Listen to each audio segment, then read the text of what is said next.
Heading to the quarter-final games. There are 2 games that will be played today on Friday and 2 games to be played on Saturday as well. 3 p.m., 7 p.m. Those are the times allocated, or at least in Ghana, allocated for the 2 games. Let's start off with Croatia versus Brazil. Croatia versus Brazil. The 2 teams met in the 2006 World Cup. It was a group encounter. So this is not the first time they are meeting at the World Cup. In 2006, they were in the same group and they met there as well. If you look at their numbers from the previous games, and Susu is here and he ran us through. So I think the numbers support the popular notion that Brazil look like a team that is on a mission and wants to win the World Cup. If you look at what they've done up until now. Oh, yeah. I mean, their first half, they blew the Koreans away and just took it easy. So I don't want to read too much into what they did, because if you compare to Croatia, in a way, Croatia had 120 minutes and did a lot more. But what stood out for me the most is the passing accuracy in the final third and the crosses counts, because it looked like Brazil were very neat with the ball. What they were doing in the final third was working. But Croatia, on the other hand, it looks like it wasn't working at all. You can see a 65.7% passing accuracy in the final third. For an elite team, that's not quite the best. It means that things just were not sticking. And another thing they did was cross the ball a lot. That I don't believe that's a good idea, because if you are facing Marquinhos and Thiago Silva and potentially Eder Militao, if he plays as well, that's 3 very big bodies in the box who are very capable in the air. Okay. Before you get to Alisson behind them. So I'm worried about Croatia. And then you look at their efficiency. They are 17 shots, they only put 4 on target. So they are a bit wasteful in that sense. And you look at Brazil, who are quite efficient, you know. Even their 4 goals came from an XG of 2.4 in the first half, and then they kind of cooled down, created some more chances, but didn't take them. So everything points at Croatia having a very tough game, and it being their last game in the World Cup. But that's the beauty of football. It's not as clear-cut. You can't just look at a match, look at the numbers, and say this is definitely what's going to happen. Anything can happen. And if anyone can do something interesting, it's Luka Modric, Marcelo Brozovic, and Mateo Kovacic, because that's one of the best midfields in the world. And they have the experience and skill to make things happen for their team. But it's the other parts of the team that worry me. I don't believe they have as much quality in their front line as they do in their midfield. And I don't see enough quality in their defense with Josko Gvardiol. Is that how they pronounce it? Yeah. Gvardiol, thank you. I struggle with the Croatian. I always say this. You always say this. Gvardiol and Dejan Lovren, they are great centre-backs, but Lovren has been on the way down for a while. He's currently playing in Russia. He's not really... Well, last I checked, he was playing in Russia. I don't know if since the war and things he's moved, but his level has kind of gone down a bit. Gvardiol is on the way up. He's probably the next big thing at centre-back. So, for them, I believe that's the problem. They have one centre-back on the up, one centre-back on the down, and they are probably going to meet somewhere in the middle in terms of the fact that Gvardiol is only going to get better and Lovren is only going to get worse. So when you look at those things, and even their fullbacks, I mean, their fullbacks are not players of note. They are not, even Brazil, their fullbacks are not players of note. But the teams they are playing for, these, at least Brazil have 2 Juventus fullbacks. These are Champions League level fullbacks. And in the case of Croatia, we don't really see that kind of level with their fullbacks. So everything points to a very difficult game for the Croatians.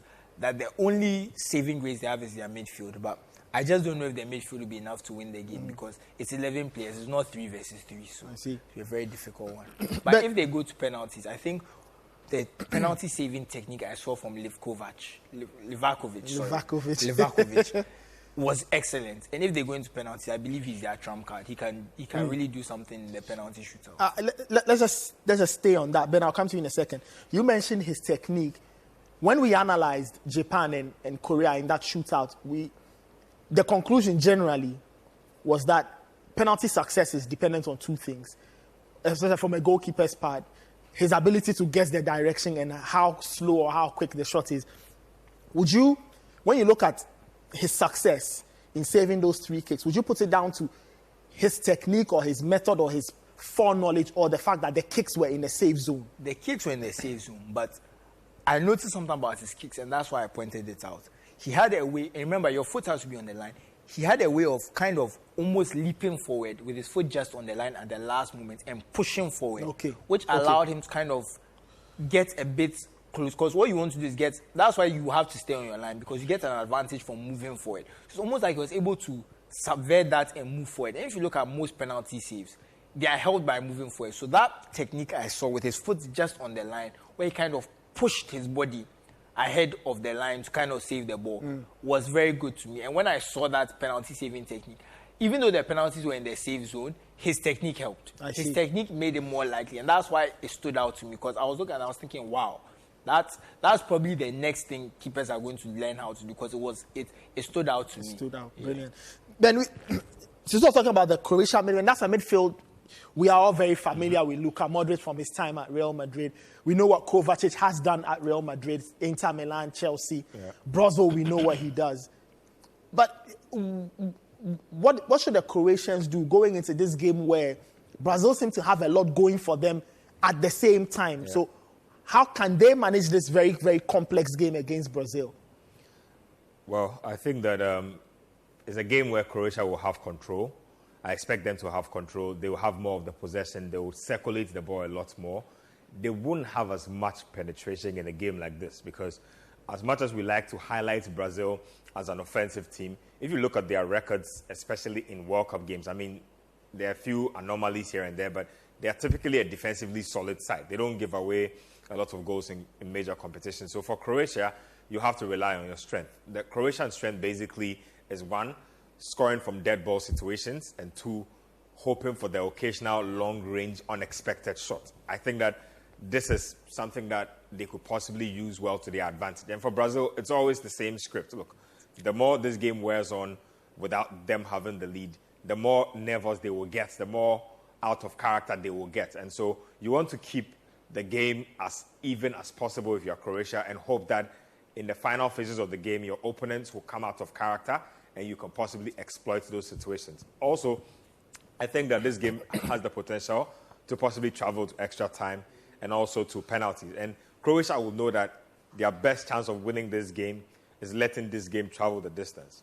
Brazil have a lot of skillful players, and the thing with skillful players is they cannot run for 120 minutes. Their skill level will wane, the efficiency of the skill will wane as time goes on. So you want to be able to pin them into those little areas where you can win the game based on the final margins, more unlikely margins, but the margins that work for you as a team. And one thing also that they need to rely on is their mental strength. Look, I've seen them in the previous World Cups.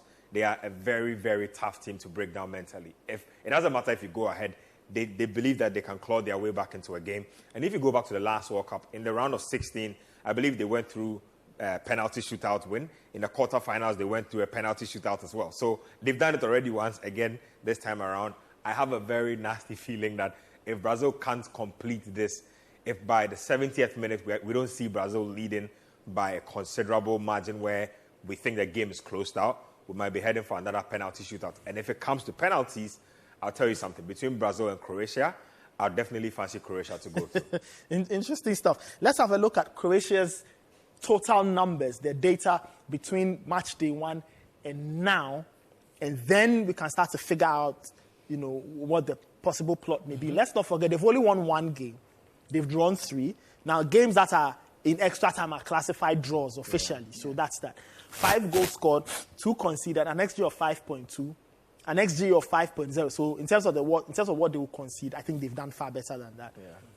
They are the quarterfinals now. So Suben talks about Croatia's ability to probably drag this game out and string the Brazilians.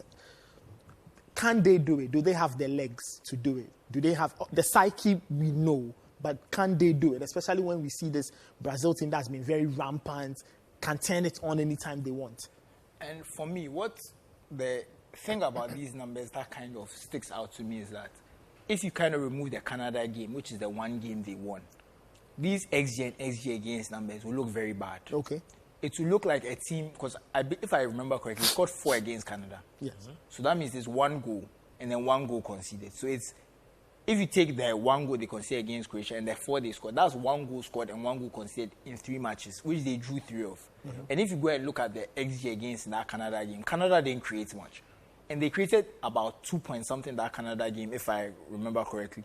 So if you kind of break it down in those 3 draws, they, on paper, should have probably lost those games. Mm-hmm. And I also have to say that the Belgium game also, their XG against was huge. In fact, if Lukaku hadn't had that horrible day, Croatia should be home. by all accounts, because Lukaku basically had the worst game of his career.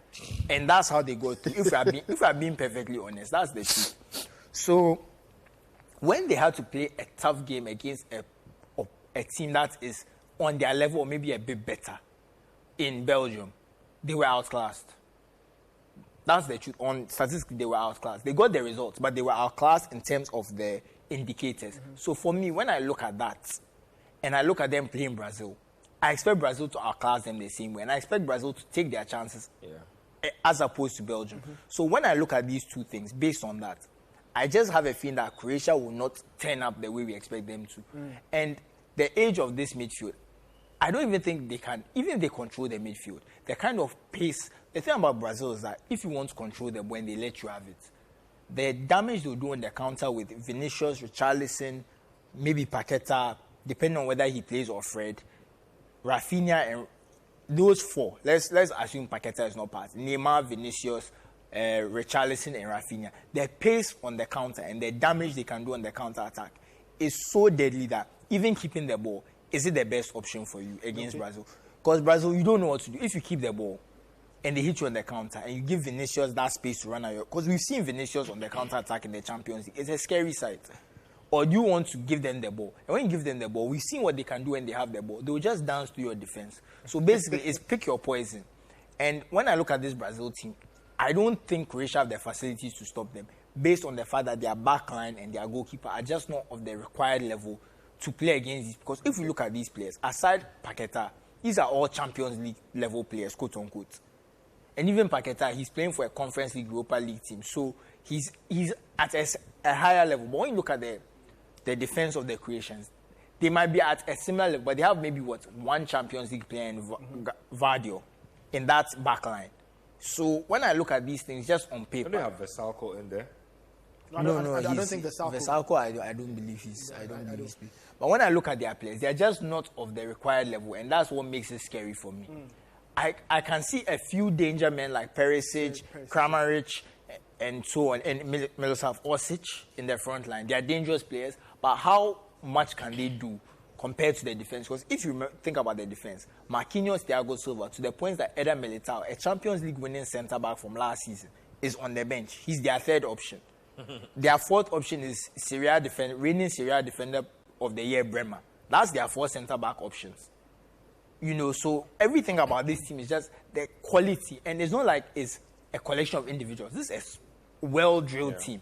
So even when I look at the stats Croatia have put up, and then I look at Brazil, who they are facing, it just doesn't look good. Just doesn't look good. All right, let's have a look at Brazil's numbers from day one up until now. This is what they look like from a numbers perspective. 3 wins and a loss, 7 goals scored, 2 conceded, an XG of 9.4. That's an insane XG.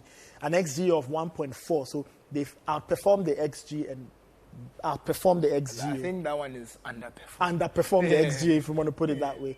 They are the last 8 now. But when you look at it from a Brazilian perspective, first, your general thoughts on what you've seen from this Brazilian team. Is it one of the spiciest you've seen in a while? They look like a team that have been warming up for a bit. Like they've tried. They understand tournament football. They understand that in the past couple of tournaments, they have faltered at stages where they were not expected to falter, and so they understand the concept of peaking at the right time in the competition. And I think that that's something that's lost on a lot of teams. You can come into a competition and play your best football by the 3rd group game. By the time you get out of the group stage, your level has dropped, your players are on a downward spiral, and things just won't go well for you. So I look at the Brazil team that have been, I would say, in level 2 or level 3, and I still think they've been good enough to beat literally everybody they've come up against, except the Cameroon side, who obviously needed a win at all costs. And so, yeah.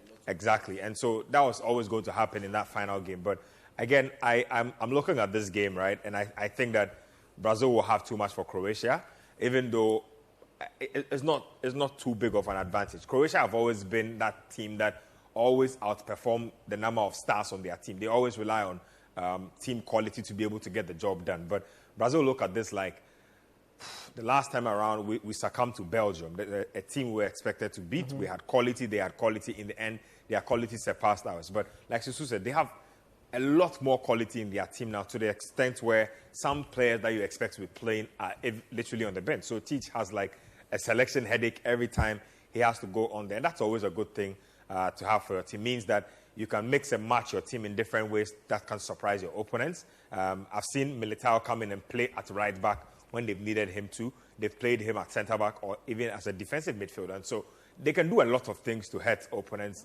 basically. They are not looking as spicy as you would want a Brazil to look, but I just have a feeling that they are just gradually warming themselves up to this stage in the competition.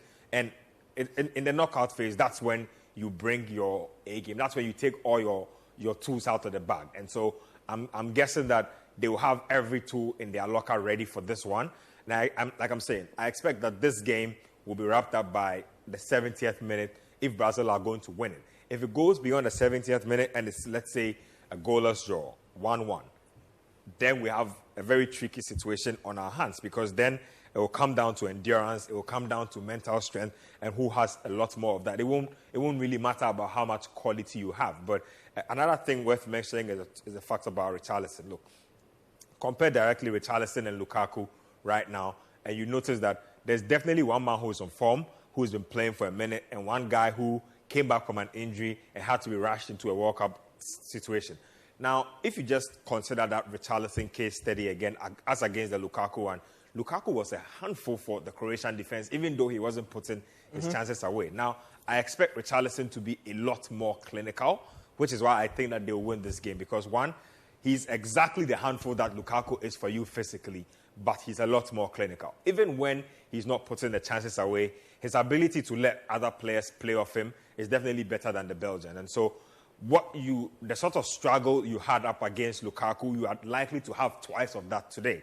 And then there are also a lot more players with a lot more skill, a lot more World Cup level experience around Brazil than there was around Belgium. And so it's just that kind of game where realistically, on paper, I don't see Croatia winning this game, but it's football, and football isn't played on paper. So I'm ready for a few surprises here and there, even though I'm actually rooting for Brazil in this World Cup, but I'm ready for a few surprises here and there. The only surprise is who will score. That's the thing. Who scored for Brazil? Yeah.